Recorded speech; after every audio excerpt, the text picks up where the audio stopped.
I came home on a Tuesday afternoon. The flight had been delayed, my phone battery was dead, and all I wanted was to unlock my front door, take off my shoes, and sit in the quiet of the house I had lived in for nearly 30 years. The driveway looked the same from a distance. The oak tree still leaned slightly to the left. The mailbox still carried my last name in fading black letters. Then I saw the sign. A white post had been hammered into the front lawn. The grass around it was torn up, the soil still dark and fresh. Hanging from the post was a red and white placard swaying gently in the wind. Sold. For a moment, my mind refused to process it. I stood at the edge of the driveway, suitcase still in my hand, staring as if the word might rearrange itself into something else if I waited long enough. It didn't. I walked closer, my steps slow and deliberate, my eyes scanning the house for some explanation. The curtains were gone. The porch light had been replaced. A keypad had been installed where my lock used to be. I reached for my keys out of instinct. The key didn't fit. I tried again, forcing it slightly, feeling the metal scrape uselessly against a lock that had never belonged to me. My hands started to shake, not from fear, but from the cold certainty that something irreversible had already happened. I knocked. No answer. I knocked again, harder this time, my knuckles stinging against the wood. A neighbor across the street stepped out onto his porch, confusion written all over his face. He looked at me, then at the sign, then back at me. "Can I help you?" he asked cautiously. "This is my house," I said. The words sounded strange in my own ears, like I was testing them out for the first time. He hesitated. "The realtor said it closed last week." Closed. The word landed heavier than anything else he could have said. Not listed, not pending, closed. I felt a pressure build behind my eyes, not tears, but something sharper, something colder. I walked around to the side of the house, past the window where my wife and I used to drink coffee on Sunday mornings. Inside, I could see movement, boxes, shadows, people who did not know my name walking through rooms that still smelled like me. I knocked again, this time on the side door. After a few seconds, it opened halfway.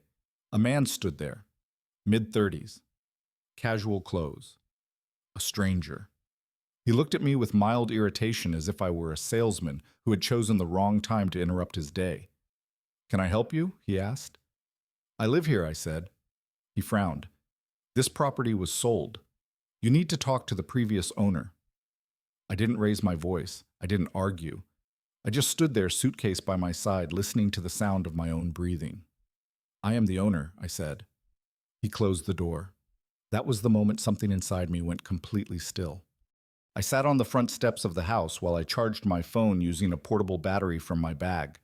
My hands were steady now. Too steady. When the screen lit up, the first thing I saw was a string of missed calls and messages from my son. I opened the most recent one. "Dad, please don't overreact. This is for your own good." I didn't reply. I opened my email instead. There it was. A confirmation notice from a real estate firm I had never contacted. My name appeared on the documents. My signature appeared at the bottom. I stared at it for a long time. It looked like my handwriting, but it wasn't. The air around me felt thinner, as if the house itself were pushing me away. I realized then that I wasn't standing in the middle of a misunderstanding. I was standing at the end of a decision that had been made without me. Someone had unlocked doors that were never theirs to open. Someone had sold my life while I was still living inside it.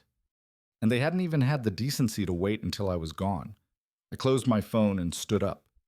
I didn't know yet how they had done it. I didn't know how far it went or who else was involved. But I knew one thing with absolute certainty. This was not a mistake. This was a betrayal. I did not confront my son that day. That is what everyone expects in moments like this. A shouting match on the front lawn, a frantic phone call, a broken voice asking how something so cruel could have happened. But I had spent my entire adult life solving problems that did not announce themselves until it was already too late to panic. This was one of those problems. I left the neighborhood quietly. I did not go to a hotel. I did not go to a friend's house. I sat in my car in a grocery store parking lot a few miles away and read every document on my phone line by line as the afternoon turned into evening. The sale price was listed. The buyer's name was there. The notary stamp looked legitimate. The power of attorney attached to the file carried my name, my address, and a signature that was close enough to fool anyone who wanted to be fooled. Anyone except me. I knew my own handwriting the way a man knows his own pulse. That signature had been practiced, rehearsed, cleaned up. Someone had taken their time with it. My phone buzzed again. Dad, we'll talk later. You're not thinking clearly right now. I smiled when I read that. Not because it was funny, but because it confirmed something I had suspected for a long time and never wanted to believe. This wasn't about concern. It wasn't about helping me downsize or protecting me from myself. This was about control. They hadn't sold my house because they thought I was weak. They sold it because they thought I was finished. Because they believed I wouldn't understand what they had done until it was too late to undo it. They believed wrong. I had spent decades reading contracts written by people much smarter than my son. I had negotiated deals where one misplaced word could cost millions. I knew what a real power of attorney looked like. I knew what shortcuts looked like too. And I knew that documents always leave trails. I did not reply to any messages. I turned my phone off and sat there in the dark, letting the shock burn itself out until only clarity remained. There would be time later for anger, for grief, for the weight of what this betrayal truly meant. Right now, there was work to do. I needed to know who suggested the sale, who contacted the realtor, who called the notary, and who believed they could erase me from my own life without consequences. They thought this story ended the moment the house changed hands. It hadn't even begun. My name is Thomas Hale. I am 67 years old. I have learned that age means different things depending on who is judging you. To some people, it means experience. To others, it means decline. In my family, it had slowly come to mean inconvenience, a problem to be managed, a voice that could be talked over instead of listened to. For most of my life, I worked as a civil project manager. I wasn't the man on the machines or the one giving speeches at groundbreakings. I was the man in the middle, the one responsible for making sure things didn't collapse when everyone else was done congratulating themselves. I spent 40 years reviewing plans, reading fine print, and asking questions people didn't like because they slowed things down. It paid well, but more importantly, it trained me to notice what others ignored. I married young. My wife Eleanor was the steady center of my life. She believed in routine and keeping records and doing things properly the first time so you didn't have to fix them later. When she passed away 12 years ago, the house became more than just a place to sleep. It became a structure holding memory, grief, and continuity all at once. That house was where my son grew up.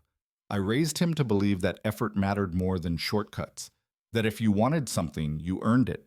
I attended every school meeting, every parent conference, every ceremony that didn't require me to choose between work and family. When Eleanor died, I stayed because he asked me to. He said it would be easier if I didn't sell the house, that it would feel like less had changed. I believed him. By the time I retired, I had no debts. The mortgage was paid off years earlier. I lived simply not because I had to, but because I wanted to. I liked knowing exactly what I owned and why I owned it. I liked sleeping in a place where every repair had been done with my own hands or under my direct supervision. I trusted structure. I trusted documentation. I trusted process. What I did not trust was chaos disguised as concern. In the last few years, people had begun speaking to me differently, slower, louder, as if clarity required volume. My son would interrupt me mid-sentence and then finish my thought incorrectly, smiling as if he had done me a favor. His wife would suggest changes before I had finished explaining why things were done a certain way. They meant well, they said. I noticed how often they used that phrase. They meant well when they suggested I travel less. They meant well when they asked who handled my paperwork. They meant well when they brought up estate planning at dinner. I never raised my voice. I never accused. I simply listened. I had always believed that people reveal themselves when they think no one is paying attention, and lately I had been paying very close attention. I was not confused. I was not fragile. I did not forget where I put things or who I was speaking to. I kept my finances organized. I reviewed my accounts monthly. I still read contracts the same way I always had, slowly, methodically, with a pen in my hand. But none of that seemed to matter. What mattered was that I was older and therefore easier to decide things for. That assumption sat quietly beneath every conversation. It didn't announce itself. It waited. And while I had not yet realized how far my family was willing to go, I understood something essential about myself long before that afternoon in the driveway. I was not a man who panicked when things broke. I was a man who rebuilt them. I didn't notice the shift all at once. That's how it usually happens. No single moment announces that you've been quietly moved from the center of your own life to the margins of someone else's plans. It started with tone. My son began explaining things to me that I already understood, not aggressively, not disrespectfully on the surface, just slowly, carefully, as if clarity required repetition. When I corrected him, he would smile and say, "Right, Dad, that's what I meant," even when it clearly wasn't. His wife was subtler. She spoke through suggestion instead of instruction. She would sit across from me at the kitchen table and tilt her head slightly when I talked like she was listening to a story instead of a man making a point. When I finished, she would pause for a beat too long before responding. "Have you thought about simplifying things?" she would ask. "Wouldn't it be easier if someone helped manage this?" Always phrased as questions. Always carrying answers they had already decided on. At family gatherings, I noticed how conversations shifted around me. Plans were discussed as if I were already included, then adjusted without my input. Decisions were made, then presented to me fully formed with smiles that suggested I should be grateful someone had taken the burden off my hands. I was still invited, still seated at the table, still addressed politely, but I was no longer consulted. When I spoke about finances, the room grew quiet in a way that felt rehearsed. Someone would redirect the topic. Someone else would crack a joke. The implication was clear enough that no one had to say it out loud. That's complicated. That's stressful. You don't need to worry about that anymore. Once during dinner, my son reached across the table and took a document out of my hand before I had finished reading it. He glanced at it briefly and said, "I'll handle this," then slid it into his folder like the matter was settled. I let him. Not because I agreed, but because I wanted to see how far he thought that entitlement extended. People are most honest when they think you won't challenge them. From that point on, I paid attention to what they said when they thought I wasn't listening, the glances they exchanged, the way conversations paused when I entered the room, then resumed with careful neutrality, the way my age was referenced more often than my experience. They didn't see me as incapable. Not exactly. They saw me as finished, finished building, finished deciding, finished owning. And once someone believes that about you, they stop asking permission. They start preparing transitions, quietly, efficiently, with the confidence of people who believe they are acting in your best interest. That belief is dangerous, because it allows people to justify anything as long as they convince themselves the person they're betraying won't understand until after the damage is done. I understood. I just hadn't shown them yet. The first time it happened, I almost dismissed it. It was a Sunday evening dinner, nothing formal. My son and his wife had come over with groceries, insisting they wanted to cook for me. I remember thinking it was thoughtful, even generous.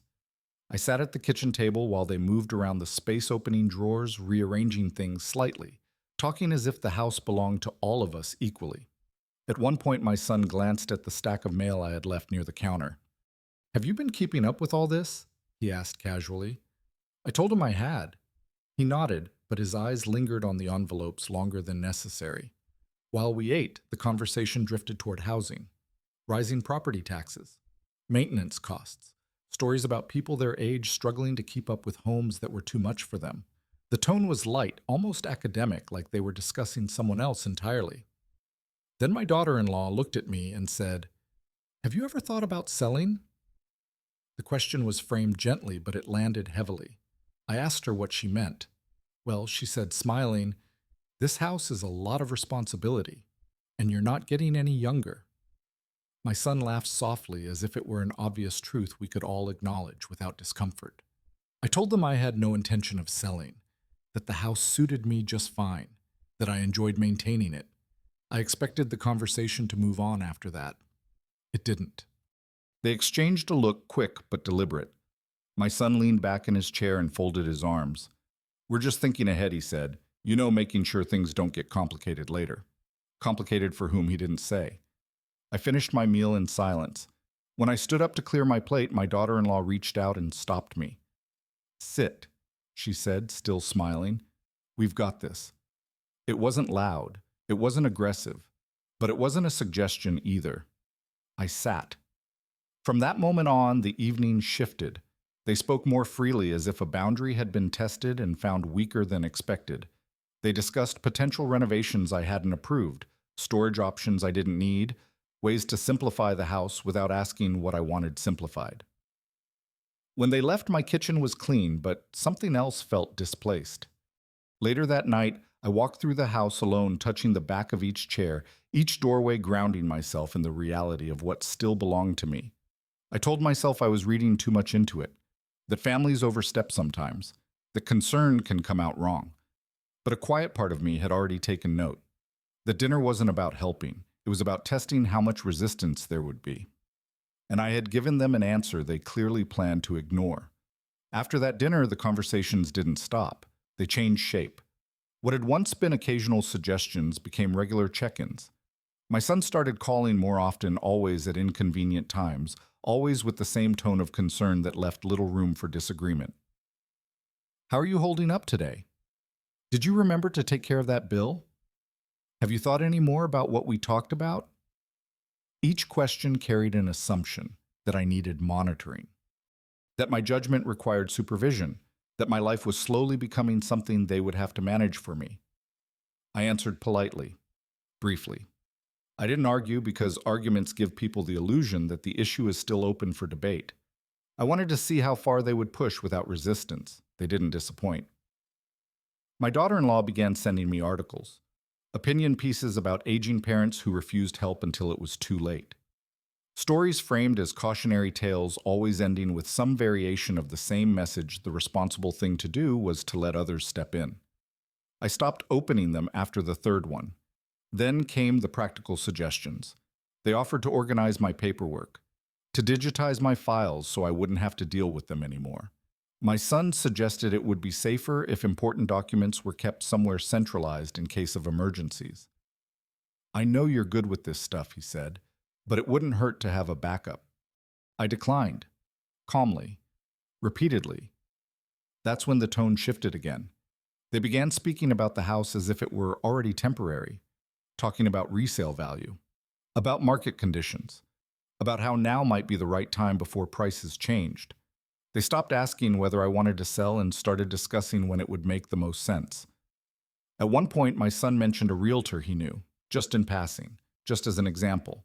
I told him not to contact anyone on my behalf. He smiled and said, "Of course not." But he didn't sound offended. He sounded patient. The most unsettling part wasn't what they said. It was how confidently they said it, as if they were preparing for something they believed was inevitable, as if my role in the decision-making process was already shrinking quietly behind the scenes. I noticed small things too, how often they asked where I would be traveling next, how long I planned to be gone, whether I would have reliable phone service, whether someone else had access to my schedule. None of it was overt enough to confront. Each question had a reasonable explanation. Together they formed something else entirely. A pattern. I began locking my study when I left the house. I didn't announce it. I didn't accuse anyone of anything. I simply changed the habit and watched for reactions. My son noticed. "You locking things?" Now he asked one afternoon, his tone light, almost amused. I told him I always had. He didn't press the issue. He just nodded, filed the information away, and moved on to another topic, as if the answer didn't matter. That was when I understood something important. They weren't asking permission anymore. They were gathering information. Once you stop giving people resistance, they stop hiding their intentions. That was the realization that settled in during the weeks that followed. The conversations became smoother, more coordinated. My son and his wife no longer contradicted each other. They finished each other's sentences. They spoke in conclusions instead of suggestions. I began to recognize the rhythm of it. First came reassurance, then came repetition, then came inevitability. They stopped asking how I felt about things and started telling me what was best. They framed decisions as outcomes that would eventually happen whether I participated or not. All they needed, it seemed, was the right moment to move forward. One evening, my son mentioned that he had spoken to someone who specialized in helping families transition older relatives into simpler living arrangements. He didn't say who, he didn't say when. He said it the way people say things they expect you to accept without details. I asked him why. He looked surprised by the question. Just being proactive, he said.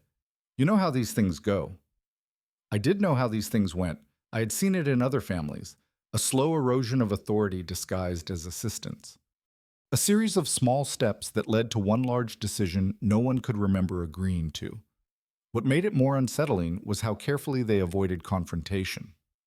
They didn't argue with me. They didn't threaten. They simply adjusted their plans around my objections like water finding a new path downhill. When I traveled for work, they checked in more frequently. When I mentioned future trips, they asked detailed questions, not out of interest, but out of logistics. How long? Where? Who would know I was gone? I began to understand that my absence mattered more to them than my presence.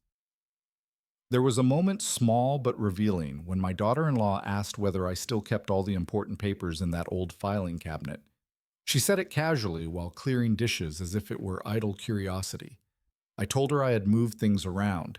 She nodded and said nothing else. But later that night I noticed the study door had been tested. Not forced, just checked. As if someone had wanted to know whether it was still open. That was when the pattern became undeniable. They weren't reacting to me. They were planning around me. They spoke to me as if my role was to consent, eventually not to decide. As if time itself would wear me down until resistance felt unreasonable. And because I hadn't confronted them yet, they assumed I wouldn't. They mistook silence for confusion. It was something I had seen countless times in my professional life. People often believe that the absence of objection means approval. They push forward, documenting their steps, building momentum, confident that by the time anyone notices, it will be too late to reverse course.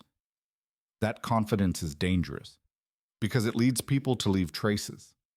Emails, conversations, drafts, practice runs. They were already behaving as if the house was no longer mine. They just hadn't told me yet. The signs were subtle at first. Subtle enough that taken individually, each one could be explained away without much effort.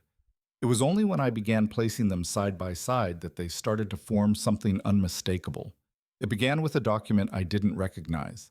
I found it on my desk one morning after my son had stopped by briefly the night before. It wasn't hidden. It wasn't even folded, just placed neatly on top of my usual stack of papers, as if it belonged there. A single page printed with legal formatting that immediately caught my attention. Power of Attorney. I didn't read it right away. I stared at the title longer than I should have, letting the weight of it settle. I already had a limited power of attorney on file for medical emergencies only drafted years earlier after Eleanor passed. My son knew that. He had been present when it was explained line by line. This document was different. It wasn't signed, it wasn't dated, but it had my name typed correctly. My address. Language that extended far beyond medical decisions. Financial authority. Property transactions. Real estate. I picked it up and walked to the living room where my son was scrolling through his phone. "What's this?" I asked, holding the paper out. He glanced at it for half a second. "Oh, that," he said. "Just something someone suggested we look into. Nothing serious." "Someone." I asked who had suggested it. He shrugged. "People who deal with this kind of thing all the time. You don't have to worry about it." I didn't press him. I placed the paper back on my desk and watched his eyes follow it as he left the room. That told me more than his words ever could. After that, the questions became more pointed. Who handled my taxes now that things were online? Did I still have access to all my accounts? Would I want help signing documents if I was traveling? I answered carefully. I gave nothing away. Then there was the call, a voicemail from a number I didn't recognize. A woman's voice, professional, neutral. "Hello, this message is for Thomas Hale. I'm calling from a local notary office regarding documents submitted on your behalf. Please return our call at your convenience. Submitted on my behalf." I listened to the message twice before deleting it. I didn't call back. Not yet. I wanted to see what would happen next. 2 days later, my daughter-in-law mentioned casually that they were just making sure everything was in order while I was traveling. She said it as if it were reassurance, as if it were already decided that my absence required oversight. That night, I reviewed my security system logs. The old cameras in the garage and study hadn't been touched in years, but they still recorded movement. I had installed them myself long ago, more out of habit than necessity. One entry caught my attention. Late evening, study door open, lights on. I was certain I hadn't been in that room at that hour. I didn't confront anyone. I didn't accuse. I simply copied the footage and stored it somewhere they didn't know to look. By then the pattern had sharpened into something precise. Documents appearing, calls being made, questions aligning too neatly to be coincidence. They weren't preparing for my decline, they were preparing for my absence, and whatever they were planning, it was moving faster than they realized. I was ready to stop it. I left town for 4 days. It was a short trip, nothing unusual. A professional conference I had committed to months earlier, the kind of obligation you don't cancel unless something is truly wrong. I told my son where I was going. I told him when I would be back. He nodded, asked if I needed anything, and wished me a safe trip. He sounded almost relieved. The conference itself passed without incident. Long sessions, familiar faces, conversations that reminded me why I had stayed in my field for as long as I had. At night, I returned to my hotel room and reviewed notes, answered emails, and slept without knowing that something fundamental was being taken from me in my absence. On the third day, my phone lost signal for several hours during a site visit. When it came back on, I noticed a handful of missed calls and a few short messages from my son. Nothing alarming, just updates, reassurances. The kind of messages meant to create the impression that everything was under control. I didn't respond right away. I came home earlier than planned. The driveway was full when I turned onto my street.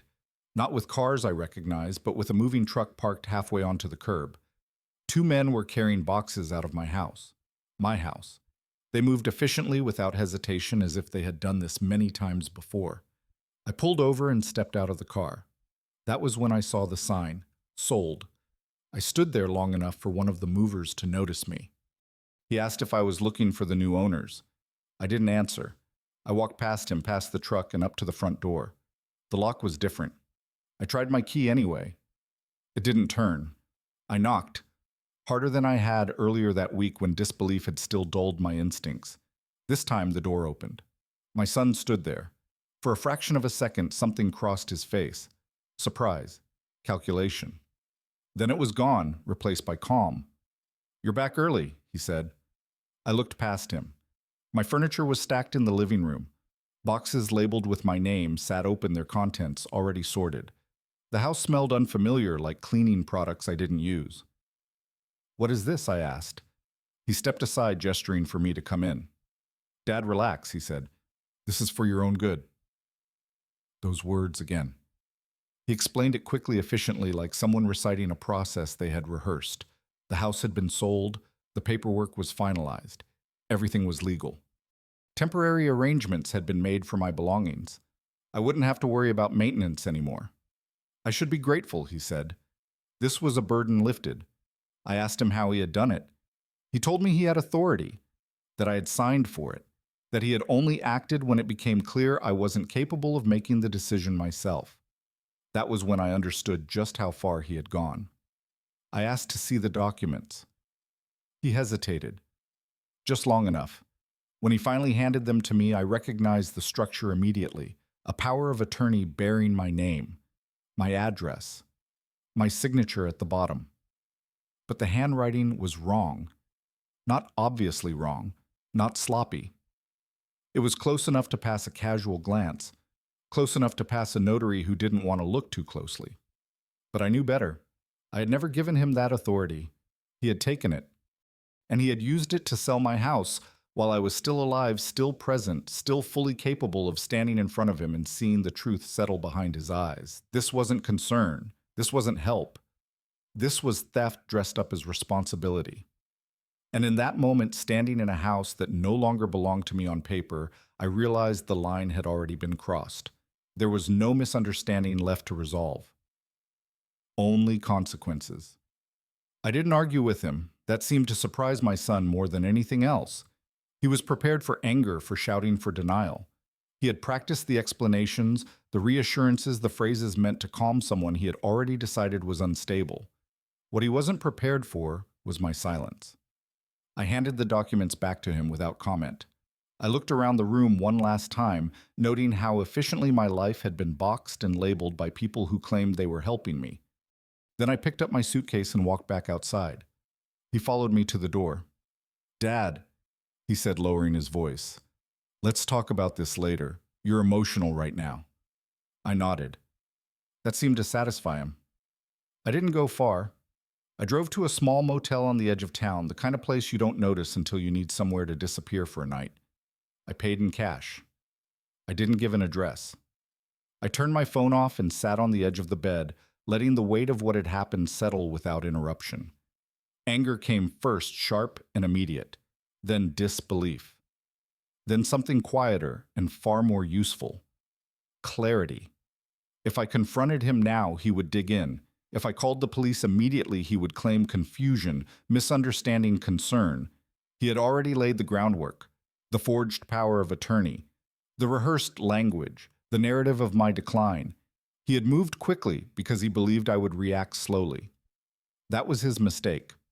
I opened my laptop and began listing facts. Not feelings, not assumptions. Facts. The date I had last seen the original power of attorney, the date the notary had called, the nights my security system recorded movement in my study, the exact time my son claimed I had signed documents while I was hundreds of miles away. I didn't need proof yet. I needed structure. By morning, messages had started coming in again. My son, his wife. Concern layered over impatience, offers to figure something out, suggestions about temporary housing, all framed as solutions to a problem they had created. I didn't respond. Silence is uncomfortable for people who believe they are in control. It forces them to fill the space, to explain more than they should, to reassure themselves out loud. That day I called one person, an attorney I had worked with years earlier on an infrastructure dispute. He didn't specialize in family law. He specialized in unraveling complex transactions that had been rushed, misrepresented, or intentionally obscured. I told him exactly what had happened, slowly, precisely. He didn't interrupt. When I finished, there was a pause on the line. "Do not confront them again," he said, "and do not sign anything." I smiled for the first time since seeing the sign on my lawn. That night I slept deeply, not because I felt safe, but because I finally understood the shape of what I was dealing with. They thought the hardest part was over. They were wrong. The hardest part was just beginning. I didn't disappear completely. I let them think I had. For the next few days, I became exactly what my son expected me to be: quiet, distant, compliant. I answered messages hours later, if at all. When I did respond, my replies were short and non-committal. "I'm resting. I need time. We'll talk later." They filled the gaps with their own assumptions. My son called twice a day. His wife sent long messages framed as concern, carefully worded to sound supportive, while subtly reinforcing the narrative they wanted others to believe. They asked where I was staying, whether I had eaten, whether I was feeling clearer. I gave them nothing concrete. Instead, I focused on reducing my visibility. I stopped using my usual credit cards and switched to cash where possible. I disabled location sharing on my phone. I avoided places where I might run into people who knew my family and could report back to them. Not because I was afraid, but because I wanted control over the flow of information. Control had become the central issue. Each morning I reviewed my notes and added new observations. Every message they sent, every inconsistency in their explanations, every shift in tone. People reveal a great deal when they believe the outcome is already settled. My son grew bolder. He began speaking as if the sale were irreversible, talking about next steps, about storage arrangements, about when I might be ready to let go of certain items. He suggested we meet to discuss paperwork he said was still outstanding. I declined. The more I declined, the more they tried to manage the situation around me. I learned from a mutual acquaintance that my son had been telling people I was overwhelmed, that I needed space, that the family was handling things privately. That was useful. It meant he was committing to a version of events he would later have to defend. I stayed away from the house entirely, not because I couldn't bear to see it, but because returning too soon would signal desperation. I needed them to believe I was retreating, not regrouping. At night, I reviewed the old security footage again. The timestamps, the angles. The way my son moved through my study with familiarity, stopping at the file cabinet, opening drawers he knew by heart. I noted how often he checked his phone, how he paused to practice something silently before sitting at my desk. I made copies, multiple copies, stored in places he would never think to look. Withdrawal is not weakness, it is a strategic narrowing of exposure. By stepping back, I gave them room to make mistakes, to speak freely, to move quickly without checking whether I was watching. And while they believed I was shrinking, I was doing something far more dangerous. I was letting them show me exactly how the theft had been done. The first real break came from a place I hadn't expected. It wasn't a confession. It wasn't a dramatic mistake. It was a routine follow-up call, the kind people make when they believe everything has already gone through and no one will question it. I was sitting in my motel room when my phone rang from a blocked number. I let it go to voicemail. Mr. Hale. A woman's voice said measured and professional. This is Karen Whitmore from Riverside Notary Services. I'm just calling to confirm receipt of the signed power of attorney documents submitted last week. If you could return my call, we'd like to close our file. I listened to the message twice, then a third time. She hadn't said executed. She hadn't said verified. She had said submitted. That distinction mattered. I waited a full day before calling back. When I did, I used a calm, slightly tired tone. The voice of someone who didn't want trouble, only clarification. Karen answered on the second ring. I told her I was reviewing my records and wanted to confirm when I had signed the document. I said it casually, as if the question were an afterthought. She hesitated. Our records show the document was notarized remotely, she said, through an online verification session. I asked her for the date and time. She gave it to me. I was sitting in a conference room 3 states away at that exact moment, surrounded by colleagues who could place me there without hesitation. My phone records would show it. My travel receipts would show it. The timeline alone made the signature impossible. I thanked her and asked one more question. Did you speak with me directly during the session? Another pause. No, she said carefully. We verified identity through documentation provided. That was it. Not confirmation, not recognition, just paperwork. When I ended the call, I didn't feel relief. I felt focus. This wasn't just a family dispute. This was procedural failure layered on intentional fraud. Someone had provided documents in my name. Someone had guided the process. Someone had relied on the assumption that no one would slow things down by asking questions after the fact. I reviewed the security footage again that night, this time with new context. There it was, my son, sitting at my desk laptop, open, practicing a signature on scrap paper, over and over, adjusting the slant, the pressure, the spacing. He wasn't improvising, he was preparing. That footage alone wouldn't prove everything, but it established intent, planning, deliberation. And when combined with the notary's timeline, it did something even more important. It destroyed the story my son had built. The story that this was done with my knowledge. The story that I had consented. The story that concern had guided his actions. The first crack had appeared. And once a structure begins to crack, everything else becomes a matter of time. Once I had the timeline, everything else began to fall into place. I laid the pieces out the way I used to when a project stopped making sense. One document at a time, one assumption at a time, stripped of emotion and arranged according to sequence. When you do that, patterns don't hide for long. The remote notarization had taken place on a Thursday afternoon. The listing agreement for the house had been signed the following morning. The sale closed less than a week later. Too fast. Even in a competitive market, legitimate transactions rarely move that cleanly without prior coordination. I pulled the realtor's information from the sale documents. The name was familiar, not personally but professionally. He worked out of an office less than 10 minutes from my son's place of business, specialized in quick-turn residential sales, cash buyers, off-market listings. I remembered my son mentioning a realtor once casually, as if the name meant nothing. I called the office pretending to be a prospective seller. I asked general questions. I listened to how they spoke about process, about speed, about discretion. Nothing illegal on the surface, just an emphasis on efficiency that left little room for scrutiny. Then I asked one specific question. What kind of power of attorney do you usually require when the owner isn't present? There was a pause. Whatever's valid, the receptionist said, as long as it's notarized. No follow-up, no verification beyond the stamp. That told me the realtor hadn't asked too many questions, or worse, had been happy not to. I checked the buyer next. The name on the deed wasn't a stranger. It belonged to a limited liability company registered only 2 months earlier. The address matched a co-working space downtown. No history, no digital footprint beyond the registration itself. Shell ownership. I followed the thread further and found the registered agent, a small firm that handled paperwork for dozens of short-lived entities. Perfectly legal, perfectly opaque. I recognized the strategy immediately.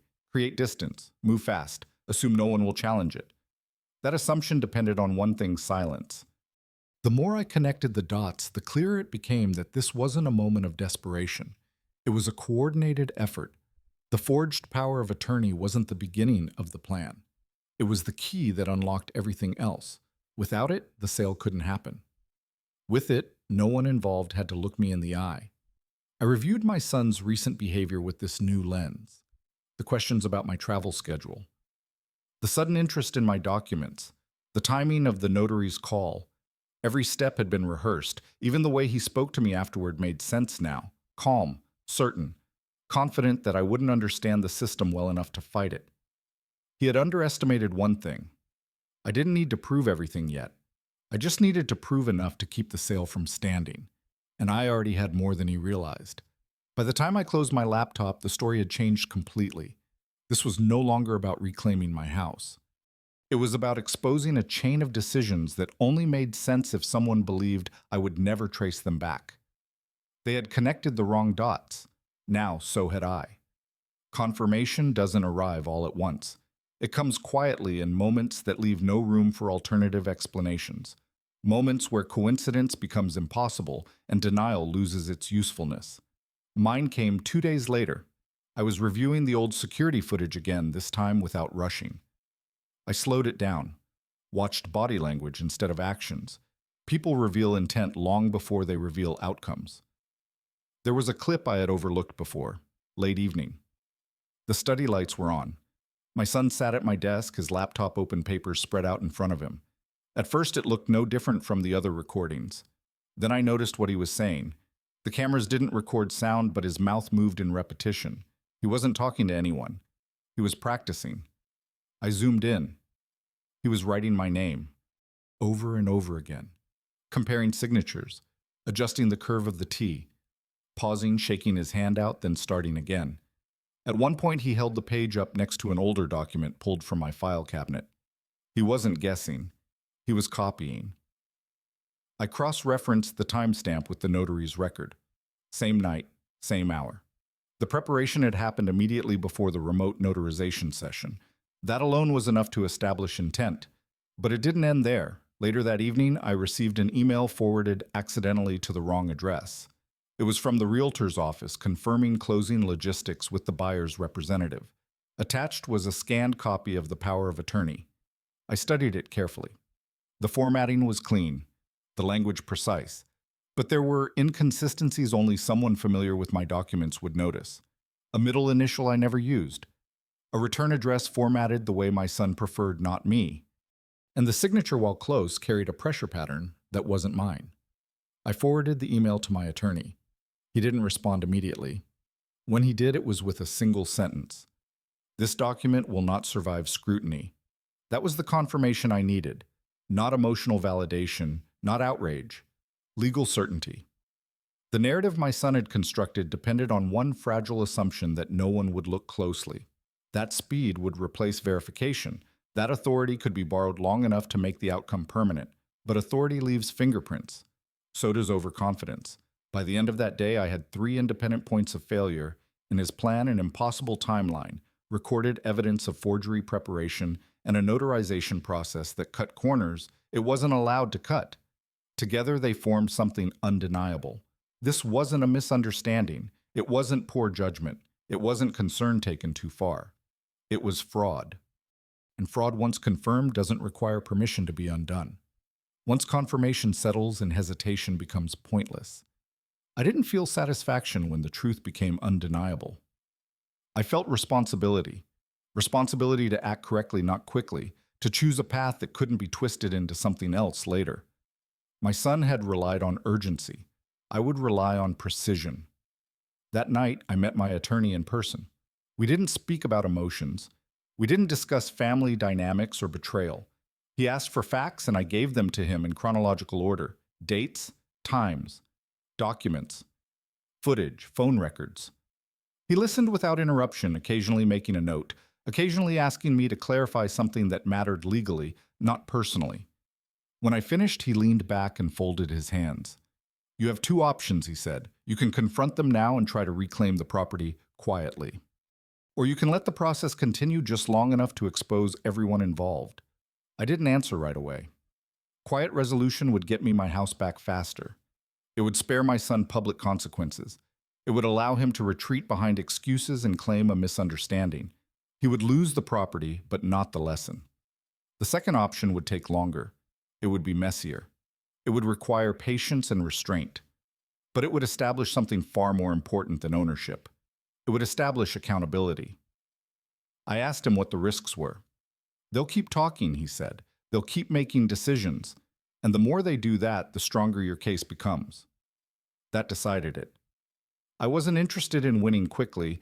I was interested in making sure this never happened again to me or to anyone else who trusted him. I told my attorney to proceed. We would file to challenge the sale on the grounds of fraud. We would notify the title company and request an immediate freeze. We would preserve all evidence without alerting my son to the full scope of what had been uncovered. And we would wait. Waiting wasn't passive, it was strategic. Every message my son sent would be logged. Every statement he made would be measured against the record. Every assumption he relied on would be allowed to harden into a claim he would later have to defend under oath. When I left the office, I didn't feel lighter. I felt steadier. I knew what I was doing. I knew why I was doing it. And I knew that from this point forward, nothing I did would be improvised. They believed the sale was final. They believed I was retreating. They believed silence meant surrender. They were about to learn the difference between stepping back and stepping aside. Once the decision was made, everything became procedural. That was intentional. Emotion clouds judgment, and judgment was the only thing that mattered now. My attorney began by building a framework around the facts, turning what felt like a personal betrayal into a sequence of legal failures that could be proven challenged and dismantled. The first step was containment. He contacted the title company and formally notified them of a potential fraud claim. Not an accusation, a notice. Enough to trigger a hold on any further transfers without raising immediate alarms. The house could not be resold, refinanced, or altered legally until the matter was resolved. Then came documentation. Every piece of evidence was cataloged. The forged power of attorney, the notary's timeline, the security footage, travel records, phone logs, even the messages my son had sent carefully worded to sound supportive while reinforcing his authority. Each item was assigned context relevance and a place in the sequence. This wasn't about volume, it was about coherence. My attorney explained how cases like this usually failed not because fraud didn't occur, but because it wasn't presented cleanly. Too many arguments, too much outrage, not enough structure. "We're not going to argue that they hurt you," he said. "We're going to show how they bypassed safeguards they weren't allowed to bypass." That distinction mattered. Next, we mapped responsibility. The forged signature established intent. The remote notarization established procedural negligence. The accelerated sale established coordination. Each party involved would be addressed separately according to their role. My son, the notary, the realtor, the buyer's entity. No accusations yet. Just formal notice that the transaction was under review. This was where patience became power. If we moved too fast, they would retreat into silence. If we moved too slowly, evidence could disappear. The goal was pressure without disclosure. Enough to unsettle, not enough to warn. My attorney prepared filings to challenge the validity of the power of attorney. Once that authority collapsed, everything built on it would collapse with it. Contracts signed under false authority don't just become questionable, they become void. He also explained the criminal implications calmly without drama. Forgery, fraud, conspiracy, depending on what surfaced next. Those were not threats. They were consequences, and they followed automatically once certain facts were established. By the end of the meeting, I understood something my son never had. This was no longer a family issue. It was a system responding to a violation. And systems, when triggered correctly, do not negotiate. The trap wasn't built with deception. It was built with permission. That was the part my son never considered. He believed that fraud required secrecy to succeed and that exposure would only come from confrontation. What he didn't understand was that systems record behavior long after people stop paying attention to it. My attorney advised me to resume limited contact, not to accuse, not to threaten, to cooperate. I began responding to messages again, carefully, slowly. I asked neutral questions. I expressed uncertainty. I allowed myself to sound overwhelmed without sounding suspicious. I'm still processing everything I wrote. I just want to understand what happens next. My son relaxed almost immediately. He filled the silence with reassurance. He explained timelines. He clarified steps I hadn't asked about. He spoke with confidence, assuming the authority he believed the documents had given him was permanent. Every word was logged. We allowed the buyer's representatives to continue communicating, unaware that the title hold was already in place. They sent emails about moving schedules, utility transfers, minor modifications. Each message reinforced the assumption that the sale was valid. Each message added another layer of exposure. The notary followed up again, asking for confirmation that the matter had been resolved. This time my attorney responded on my behalf, requesting full documentation of the remote notarization process. Not aggressively, professionally. That request alone created tension. Remote notarization is legal, but it is tightly regulated. Video records, identity verification, session logs, all of it had to exist, all of it had to match the timeline. If it didn't, the failure wouldn't be ambiguous. It would be traceable. Meanwhile, we waited. My son grew more confident by the day. He spoke openly about plans for the proceeds. He referred to the house in the past tense. He suggested I consider long-term housing options, framing them as thoughtful gestures. I thanked him. People talk freely when they believe the outcome is secure. Behind the scenes, my attorney filed a formal challenge to the power of attorney with the county recorder's office. It wasn't served yet. It wasn't public. It simply existed, time-stamped, ready to surface when needed. We weren't rushing toward a confrontation. We were allowing the record to complete itself. By the time my son realized something was wrong, there would be no room left for explanations, only transcripts. Waiting is not idle when you know what you're waiting for. I settled into a routine that looked passive from the outside and deliberate from within. Each day followed the same pattern. I reviewed communications. I logged statements. I noted changes in tone. People reveal far more when they think the outcome is settled than when they believe they are being watched. My son stopped checking on my emotional state and began checking on my compliance. Had I spoken to anyone about the sale? Was I feeling more comfortable with the transition? Did I understand why this had been necessary? I answered in ways that gave him confidence without giving him clarity. I'm trying to accept it. I know you're doing what you think is right. Those sentences mattered. They reinforced the story he had already committed to, that I was resigned, not resisting. Behind that story, the system continued to tighten. The title company requested additional verification from the notary. The notary requested time.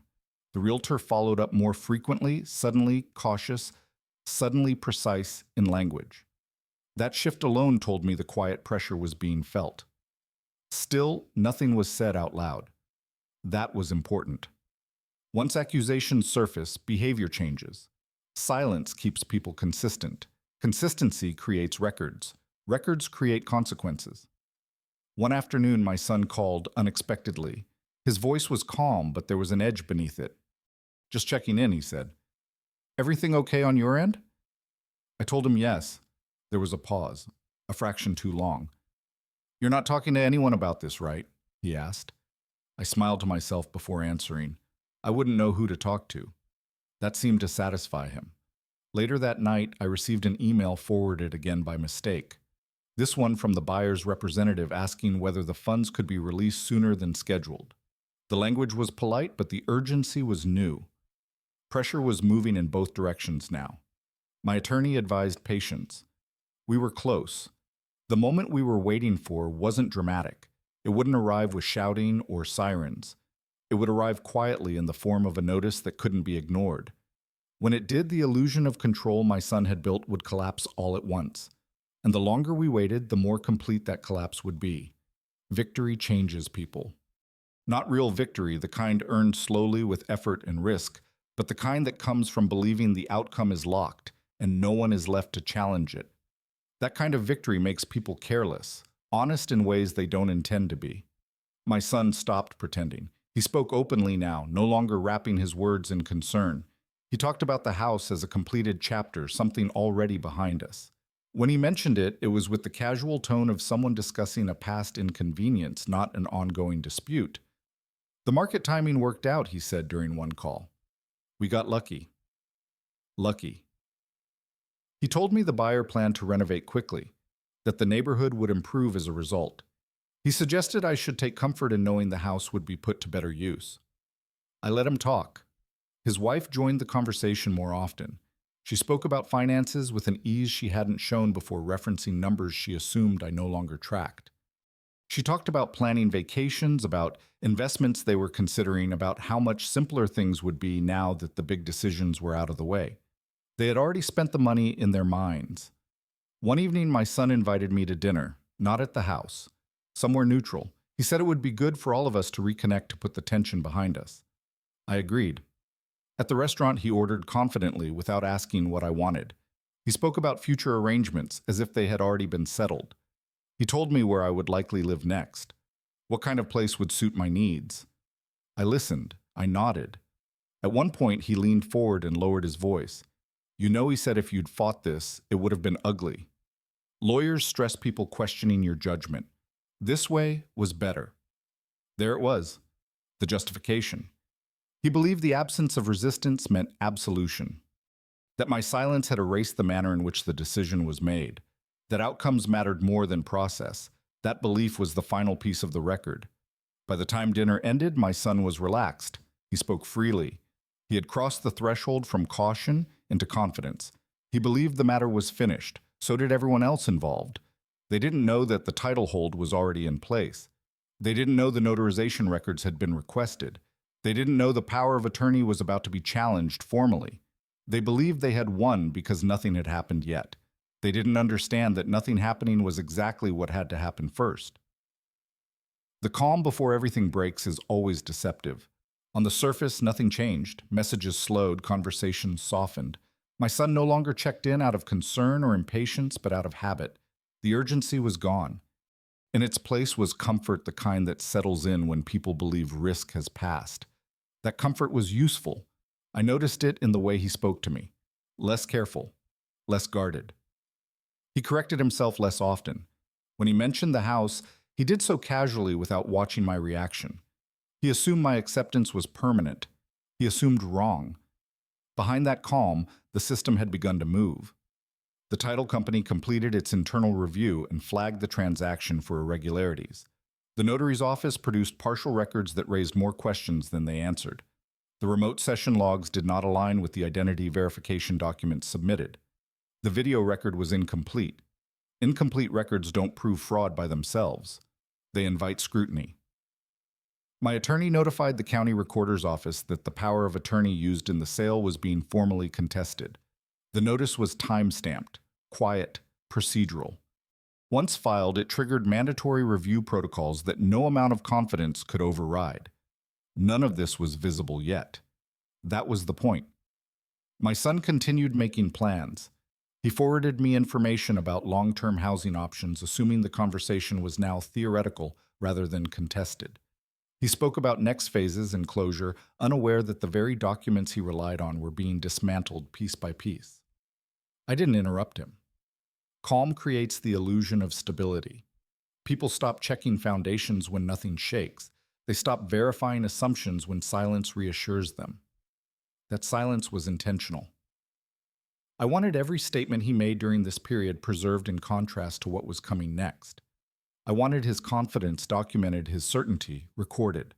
Not for revenge, but for clarity. When the moment arrived, there would be no confusion about intent, only contrast. The calm held for another day. Then the notices went out. The first strike didn't come with raised voices or flashing lights. It came in the mail. My son received the notice before I did. I knew that because he called within minutes of it being delivered. His voice was tight controlled in a way that suggested he was choosing his words carefully for the first time in weeks. "Did you do something?" he asked. I told him I wasn't sure what he meant. He exhaled slowly, the sound sharp through the phone. "The title company says the sale is under review. They're asking for additional documentation." I said nothing. "They're questioning the power of attorney," he continued. "That doesn't make sense. Everything was signed properly." I let the silence stretch just long enough to become uncomfortable. "Who's questioning it?" I asked calmly. There was another pause. "The county recorder," he said. "And the title insurer." That was the moment the illusion cracked. Those entities don't ask questions casually. They ask when procedure demands it, when records don't align, when someone has filed something they cannot ignore. "I suppose they want clarity," I said. My son's confidence wavered. Why would this be happening now? I didn't answer that either. Later that afternoon, the buyer's representative emailed requesting confirmation that the transaction was still valid.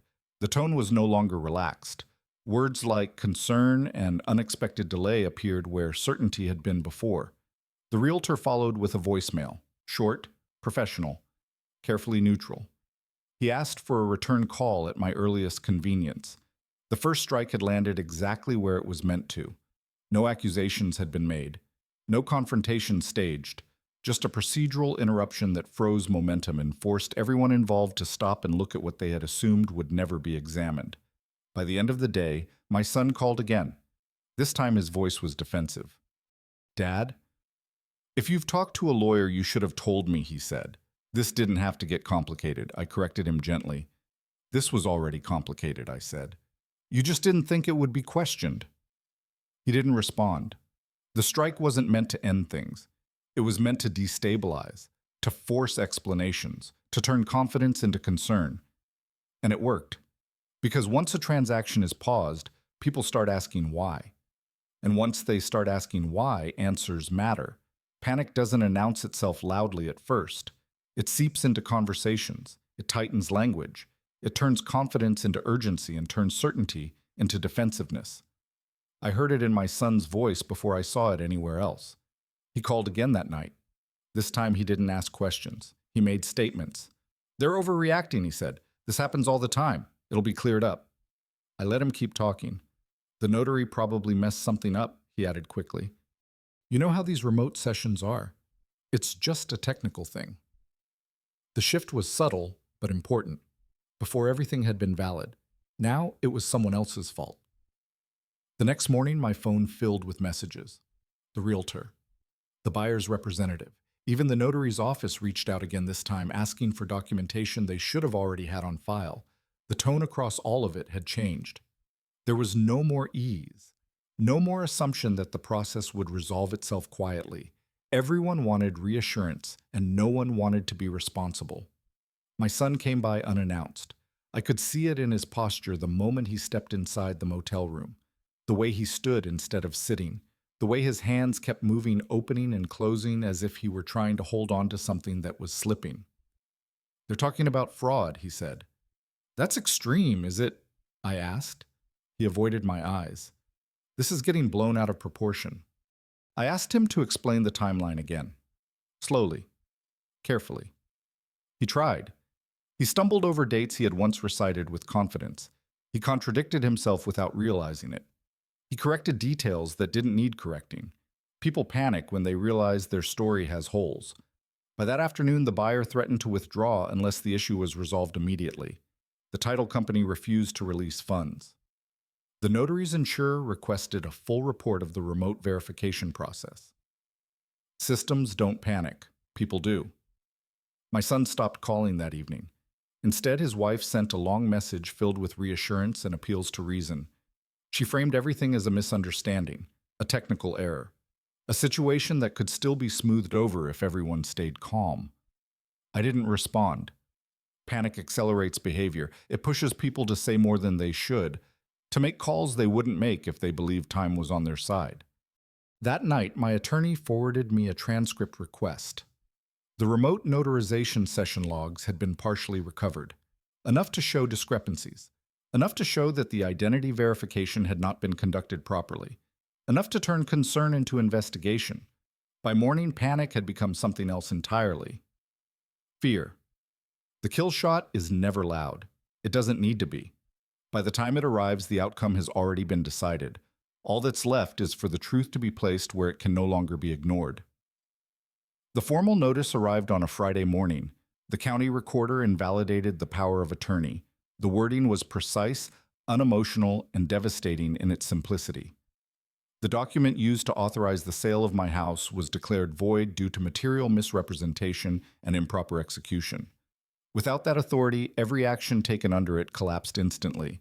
The sale was no longer under review. It was null. The title insurer withdrew coverage immediately. The buyer's entity froze all activity. The realtor's office stopped returning calls. What had once been a coordinated process unraveled into silence as each party distanced themselves from the transaction. My son called one last time. He didn't raise his voice. He didn't accuse. He didn't justify. He asked a single question. What happens now? I told him the truth. Now the matter would be referred for investigation. Forgery isn't a civil inconvenience. Submitting false documents isn't a misunderstanding. Coordinating a fraudulent transaction doesn't disappear because it fails. Consequences don't require anger. They only require records. That afternoon, my attorney filed the final packet. Security footage showing signature practice. Travel records proving I was out of state during the notarization. Call logs. Emails. The notary's incomplete verification records. It was all there. No speculation. No narrative. Just evidence. By the end of the day, law enforcement had opened a case. The notary's license was suspended pending review. The buyer's entity dissolved itself within hours, a silent admission that distance was no longer protection. My son didn't contact me again. I didn't need him to. The system had finished what it was designed to do. It restored ownership, it corrected the record, and it documented every step of how trust had been abused. The house was returned to my name without ceremony. No apology was attached. None was necessary. The aftermath was quieter than I expected. There were no dramatic confrontations, no public apologies, no attempts at reconciliation. Once the process concluded, everyone involved retreated into their own version of silence as if distance alone could undo what had been exposed. The house was returned to me on paper first. Keys came later. When I walked back through the front door for the first time, the rooms felt unfamiliar in a way I hadn't anticipated. Not damaged, not altered beyond recognition, just slightly displaced like a space that had been handled without permission. I opened windows. I turned on lights. I moved through each room, slowly grounding myself in what was still mine. The walls hadn't changed. The structure held. What had been shaken wasn't the house. It was the assumption that proximity equals loyalty. My attorney handled the remaining logistics. The title was corrected. The fraudulent filings were expunged. Notices were sent to every institution that had touched the transaction, ensuring no ambiguity remained about ownership. The criminal investigation moved on its own timeline. I wasn't asked to participate beyond providing records. I didn't attend interviews. I didn't make statements. The evidence spoke without me. That was enough. I learned through indirect channels that my son had retained his own counsel, that his wife had stopped speaking to several family members, that explanations were being offered privately carefully without ever addressing the central fact that consent had been fabricated. I didn't respond to any of it. Trust once broken at that level doesn't require closure. It requires boundaries. I changed the locks again. I updated my security systems. I revised my estate planning not out of fear but out of clarity. Authority was reassigned, access was restricted, everything documented, no speeches, no announcements, just structure restored. The house settled back into its routines quickly. Mornings returned, evenings grew quiet again. Life resumed in a way that felt earned rather than assumed. The betrayal had cost more than money. It had cost access. And that loss, unlike property, could not be appealed. People often ask what hurts more, losing a house or losing a family. I've learned that the answer depends on what you believe those things were built on. The house was returned because ownership can be proven. Deeds can be corrected, records can be restored. When something tangible is taken, the system knows how to put it back. Trust is different. There was no final conversation with my son, no meeting where we cleared the air. He never apologized, and I never asked him to. Apologies offered after exposure are rarely about remorse. They are about damage control. I wasn't interested in either. I continued living in the house quietly. I repaired what needed repairing. I kept the routines that had always anchored me. From the outside, nothing about my life appeared dramatic or vengeful. That was intentional. The strongest boundary is the one you don't announce. My son tried once more months later to reach out. A short message, neutral, careful. It said he hoped I was doing well and that perhaps someday we could talk. I didn't respond. Not out of anger, not out of spite, but because some actions don't end relationships, they redefine them. He had decided without my consent that my life was something he could transfer, liquidate, and control. He had mistaken proximity for permission and concern for authority. That mistake cost him access. I live alone now, but I am not isolated. I am not confused. I am not diminished. I know exactly who I am. I am the man who built this house. I am the man who noticed the quiet signs before the loud ones arrived. And I am the man who waited long enough for the truth to expose itself. They thought I wouldn't understand what was happening until it was too late. They were wrong. I understood everything, and I acted accordingly.